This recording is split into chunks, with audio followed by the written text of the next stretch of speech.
कुछ भी हो सकता है और ये तो कोई ताज्जुब की बात भी नहीं है। तो मिट्टी में मिल जाने वाली कसम जिसने तोड़ दी है, तो अब उस पर क्या भरोसा किया जा सकता है। नमस्कार, आप लाइव सीरीज देख रहे हैं। आपके साथ मैं हूं वसीम खान। देखिए, G20 की बैठक में सीएम नीतीश कुमार की पीएम नरेंद्र मोदी से मुलाकात और उसके बाद सियासत गर्म। AIMIM के प्रदेश अध्यक्ष विधायक अख्तरुल ईमान ने एक बड़ा सवाल खड़ा किया। उन्होंने कहा है कि जो मिट्टी में मिल जाएंगे, भाजपा के साथ नहीं जाएंगे, वो कसम तोड़ चुके हैं, तो आगे भरोसा क्या किया जाए।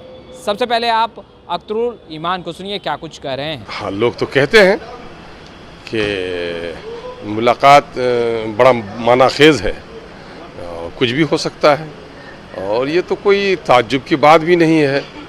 जिस ज़माने में वो कसम खाए थे कि मिट जाएंगे फिर भी लौटकर बीजेपी में नहीं जाएंगे, वो कसम तो उसने तोड़ दी है।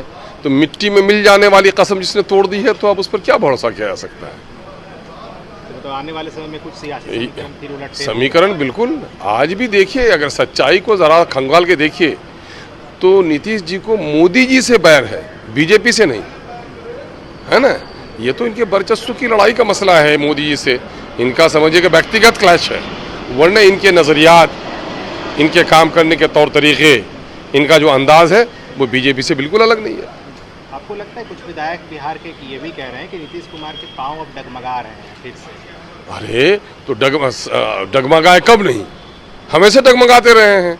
मौका पाकर कहीं भी जाना तो वो अपनी राजनीतिक दूरंदेशी कहिए या चतुराई कहिए, वो हमेशा इसका इस्तेमाल करते हैं। 2025 तक ये कहा जा रहा है कि नीतीश कुमार को हटा करके तेजस्वी यादव को मुख्यमंत्री बनाने की बात जो है वो चल रही है और डील यही हुई थी। नहीं, ये तो हम लोग भी ऐसा ही सुने हैं और नीतीश जी ने कई मीटिंगों में इस बात का संकेत भी दिया है। लेकिन सवाल ये पैदा होता है, ये सारी बातें उस वक्त होती हैं जब आदमी अपने वचन पे कायम रहे, अपने शब्दों पे कायम रहे। लेकिन जिसको कायम नहीं होना है, उनका इशारा क्या या उनका वादा क्या। नहीं, दो विपक्ष दल की बैठक अब तक हुई है। दोनों बैठकों में लालू यादव ने राहुल गांधी को ही दुल्हा बताया है। पहले भी उन्होंने कहा कि हम लोग तो बाराती हैं। दूसरे मुंबई की बैठक में उन्होंने कहा कि राहुल गांधी आप निश्चिंत रहिए, हम लोग एकजुट होकर काम कर रहे हैं।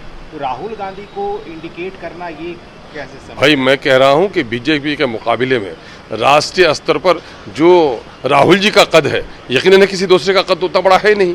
भले ही इनको अलग अलग लोगों को लाके जोड़ने में अपनी भूमिका निभाई हो, ये कोऑर्डिनेशन का काम इन्होंने किया हो, लेकिन मामला ये है कि राष्ट्रीय स्तर पर जो कद है या पार्टी की जो छवि है या पार्टी का जो अपना संगठन है, तो जाहिर है वो उसके मुकाबले में तो किसी का है नहीं। एक आखिरी और सीधा सवाल, नीतीश कुमार पलटी मारेंगे? ये कुछ भी हो सकता है। तो आपने सुना, एक बार फिर से वही बातें दोहरा रहे हैं जो कभी मुख्यमंत्री नीतीश कुमार ने कही थी। उन्होंने कहा था कि मिट्टी में मिल जाएंगे पर भाजपा के साथ नहीं जाएंगे, पर वो एनडीए गठबंधन के साथ गए और बिहार में सरकार भी चली। और अब जब G20 की बैठक में एक बार फिर से सीएम नीतीश कुमार की मुलाकात पीएम से हुई, उसको लेकर के AIMIM के प्रदेश अध्यक्ष अख्तरुल ईमान ने कहा कि अब भरोसा करना सही नहीं होगा और जो मिलन हुआ है, जो तस्वीरें निकलकर सामने आई है, कहीं ना कहीं कुछ तो ज़रूर खेल हो रहा है। खैर, स्टूडियो में इतना ही। अब तक आपने हमारा चैनल को सब्सक्राइब नहीं किया, तुरंत सब्सक्राइब कर ले। आपका बहुत बहुत शुक्रिया।